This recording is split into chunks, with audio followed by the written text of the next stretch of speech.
सैयद नाराय सिंह जिए सैयद जिए सिंह नाराय सैयद नाराय सिंह जिए सैयद जिए Sindh happy birthday comrade Ali Hassan Chandio happy birthday comrade Ali Hassan Chandio हाणे ॿिया दोस्त चलो नामवर सियासी समाजी तैलीमी ऐं क़ौमी अॻवान कामरेड अली हसन चांजो जी सालगिरह दौड़ में टेस्ट पब्लिक स्कूल में वॾे जोश जज़्बे सां मल्हाई वई, जंहिंमें बर्क़ सहाफ़ी अब्दाश पंवर, डॉक्टर करमली जमाली, SUP जे कामरेड मुजाहिद रुस्तवानी, ज़ोएब जतोई, जिस्कम जे बादल बिरोही, फ़ैरोज़ लिगारी, उस्ताद सचल खोसो, उस्ताद गुलाम शबीर ॾेथो, मुश्ताक पंहार, अदीब गुलबहार मरी, खादम हुसैन पंवर ऐं शहरिन वॾे अंग में शिरकत कई। तक़रीब जे आख़िर में संदसि सालगिरह जो केक काटियो वियो।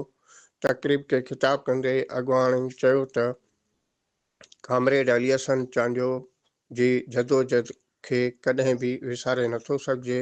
हू असां खां जिस्मानी तौरु विछड़ी वियो आहे, पर असां खां विसरियो न आहे। वज़ीर कोशिश डिजिटल सां पंहिंजा वीचार इन रीति वंडिया आहिनि। कैमरामैन टीम सां गॾु उमेद अली पंवर, कोशिश डिजिटल न्यूज़ दौड़। कामरेड अली हसन चांजो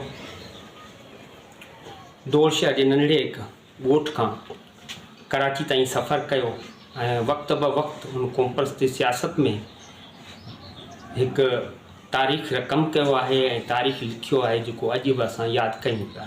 कामरेड अली हसन चांजो यकीनन जेका आहे शागिर्द सियासत खां वठी कराची ताईं सिंधी पंहिंजे माण्हुनि जो माण्हुनि जो जेको आहे सो मालिकी, शागिर्दनि जी मालिकी ऐं वारसी जेको आहे सो कयो ऐं असीं हमेशह अली हसन चांजे खे ख़िराद तक़सीम पेश कंदा आहियूं। उन ॾींहं ते शुरूअ खां वठी जीअं सिंध क़ौमी महाल जॾहिं असीं कल्चर डे मल्हाईंदा आहियूं, पहिरियां असांजी हाज़िरी हूंदो आहे अली हसन चांजे। अली हसन चांजो हिकु किरदारु हुयो। अली हसन असल में असांजे ॻोठ खां मथां साईं बादल बिरोही साहब, साईं मरी साहब, साईं असांजे मोहतरम शख्सियत साईं मुश्ताक साहब, साईं शबीर अहमद बेतो साहब, ऐं फ़िरोज़ लिगारी साहब, ऐं हितां जो मेज़बान जेको न चाहींदे बि असां ईअं सम्झो त सिंधी में लफ़्ज़ इस्तेमालु थींदो आहे। अज़ीम इंसान हुजण जे किरदार खे सलाम करे थो सघिजे।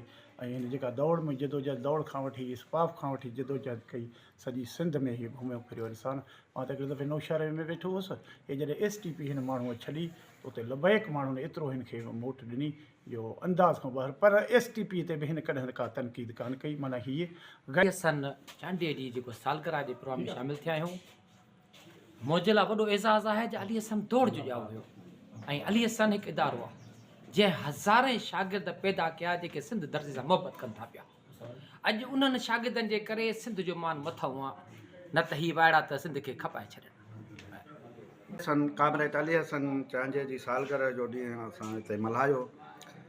अली हसन चांजो जो जेको किरदारु ऐं सियासत में वाबस्ती हुई उहा तमामु हिकिड़ी डिघी ऐं कुशादी। उनखां उहो जेको कराची में हिन जो अमल हो उहो त तमामु बहितरीनु हो, छो त जंहिं टाइम में हिन कराची में सियासी अमल कयो उन टाइम तमामु सिंधी क़ौम खे ज़रूरत रही हिन जी, जेका अली हसन उते पंहिंजो क़िलो क़ाबू करे ऐं सिंधियुनि खे उते आबाद कयो ऐं जो सहारो थियो। उहो त हिकिड़ो पंहिंजी जाइ ते हुनजो नालो आहे ऐं उन नाले सां अॼु निर्वार आहे। पर जेको दौड़ शहर में हिन जो हिकिड़े अहिड़े माहौल मां निकिरी शागिर्द यूनिवर्सिटी में वञी सियासत जोड़ी, उन में बि जेको कम्युनिस्ट में हिन कमु एॾी त तरबियत थी, अहिड़ो त हिकिड़ो हुनजे ज़हन खुलियो जेको इंतिहाई हिकिड़ी सादी पर वक़ा जेका तक़रीब थी गुज़री, जेका दौड़ जे असांजे क़ौम परस्त दोस्तनि ऐं अली हसन यादगार कमेटी मल्हाई। ऐं यकीनन अली हसन चांजो हिकु घण रुखी शख़्सियत आहे, सियासी, समाजी, तालीमी, हारी पोरियत अॻवान। पाण दौड़ जे हिकिड़े नंढड़े शहर खां जेको आहे जदोजहद शुरू कई ऐं रूस ताईं पहुता, सोवियत यूनियन ताईं सॼी दुनिया खे घुमी आया। ऐं असां कामरेड आम साकी जी सियासत मां मुतासिर थी करे तहरीक में शामिल थियो। DSF, SNSF ऐं कम्युनिस्ट पार्टी में ऐं मोहदंत रहियो। अली हसन रियाज मार्शल जे ख़िलाफ़ु जदोजहद में जमहूरी तहरीक जो तमामु सगारो किरदारु हो। जेल वियो, गिरफ़्तारियूं थियूं, भोगनाऊं भोगलियाईं कि सियासी केसनि खे मुंहुं ॾिनई। अली सन चांजो अॻिते हली तरक़ी में पार्टी में शामिलु थियो ऐं हुन उते भरपूर जदोजहद कई। आख़िर में हुन खां बि इख़्तिलाफ़ रखंदे SNM में शामिलु थियो। अली सन